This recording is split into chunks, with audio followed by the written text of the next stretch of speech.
వద్దంటే వినదే పగలంతా ఆడి పాడి ముద్దైన తినదే పరిగెత్తే పైడి లేడి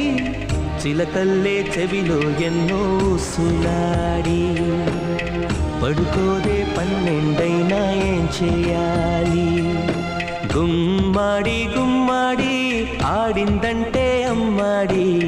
డాడీ ఊపిరిలో మురిసే కూచిపూడి